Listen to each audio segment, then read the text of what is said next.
Bonjour à tous, bienvenue sur Amicom TV. Nous allons parler aujourd'hui du moyen de se faire connaître, de communiquer lorsque l'on ouvre une boutique, une nouvelle enseigne. Votre compagnie, Olivier Nimis, bonjour. Bonjour. Alors justement, j'ouvre, je sais pas moi après-demain, non, dans quelques mois, on va dire que j'ai eu le temps, une boutique de fleurs. Dans quelques mois, c'est bien parce que ça vous permet de préparer votre communication. C'est ça, parce que je vous disais, c'est après-demain, ça sera un peu short au niveau des délais. Alors, comment on se fait connaître quand on devient indépendant? Alors, c'est un élément qui est important, qui est souvent négligé par les commerçants ou par les entrepreneurs. Souvent, les gens s'installent et ils pensent le fait qu'ils soient installés dans une rue, que la porte soit simplement ouverte et qu'ils vont pouvoir faire plein de chiffres d'affaires parce que les gens vont rentrer naturellement. Ça peut être vrai dans certains endroits, ça peut être vrai si vous avez un super concept, ça peut être plus difficile si c'est une boutique de prêt-à-porter traditionnelle. Ce qui est important, c'est déjà de commencer une communication au tout début de l'affaire. Moi, j'ai toujours à mes clients commencé à faire une inauguration. Une inauguration, une table, quelques chips, un verre de blanc, un verre de rouge et du non alcoolisé pour les non alcoolisés. Et c'est sympa, ça permet d'inviter ses copains, les copains de ses copains, son ami qui est, je sais pas, qui est peut-être journaliste ou peut-être son ami qui est peut-être l'assureur, etc., etc. Ce qui commence gentiment à créer un événement autour de l'ouverture de cette boutique. On voit que ça bouge. Ça commence à bouger. Ça permet déjà dans le quartier en lui-même de créer un événement. Tout d'un coup, mais qu'est-ce qui se passe? Ça crée une certaine animation par rapport à ça. Et ça crée aussi un certain dialogue entre les invités que vous avez fait. Quand vous allez dans une inauguration, vous dites ce soir, qu'est-ce que tu vas faire? Ce soir, je fais de l'inauguration. Tu sais, j'ai une copine qui ouvre une boutique de fleurs, elle est sympa, elle s'appelle comme ça, elle est créatrice et tout. Donc ça commence à créer un petit peu un buzz là autour et ça c'est un élément qui est très important, qui est souvent négligé. Le meilleur exemple, je crois qu'il y a un exemple que j'adore citer, c'est Coca-Cola qui m'impressionne toujours avec les millions ou les milliards, on n'en sait rien, de communication qu'ils mettent, de pubs, ou la magnifique pub aujourd'hui d'Evian, qu'on a vu avec les bébés, qui est extraordinaire. On voit que c'est des gens qui sont connus, qui font du chiffre d'affaires, qui ont leur clientèle, mais qui continuent toujours à faire de la communication. Jamais baisser la garde par rapport à la concurrence aussi Alors, et être à la page. C'est clair, c'est très important. C'est clair qu'on n'est pas forcément tous Coca-Cola ou Evian ou des grandes marques comme ça, donc on doit aller avec ses budgets. Mais quels sont les moyens justement, alors quand on n'est pas Coca-Cola, de communiquer l'arrivée de sa boutique de fleurs? Vous avez parlé du vernissage.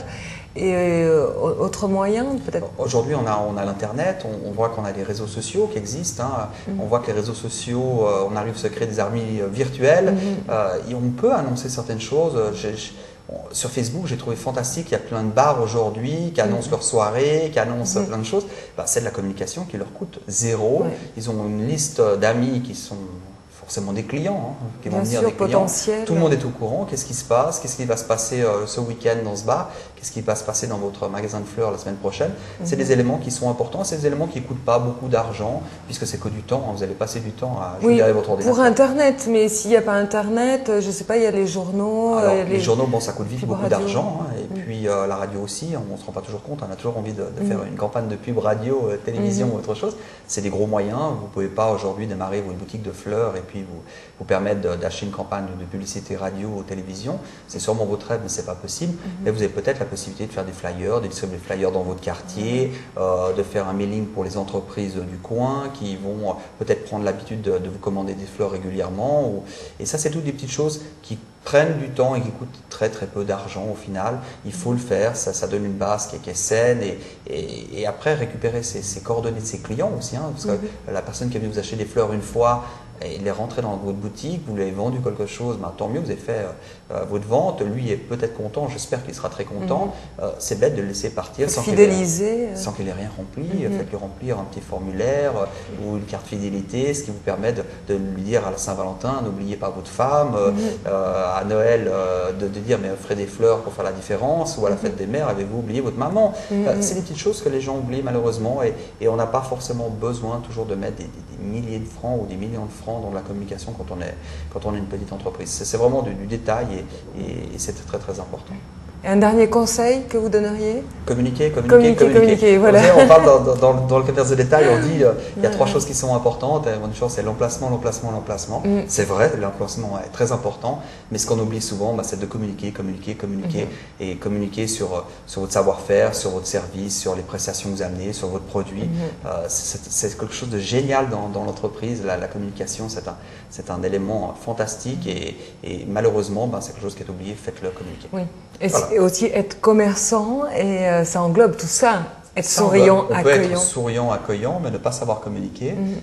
C'est pas parce que vous êtes très jolie, très gentille et la meilleure commerçante du coin dans votre boutique, il faut que les gens, faut les faire rentrer. Donc pour les faire rentrer, il faut créer quelque chose. Et c'est pas forcément important. Ça peut être la décoration de votre vitrine qui fait que c'est une certaine communication. C'est-à-dire que les milliers de voitures qui vont passer devant chez vous vont voir cette magnifique vitrine. C'est une communication. Et puis il y a tout le reste qu'il faut absolument utiliser. Communication. Merci beaucoup pour ces conseils, Olivier Nimis. On se retrouve prochainement pour un autre thème. Au revoir.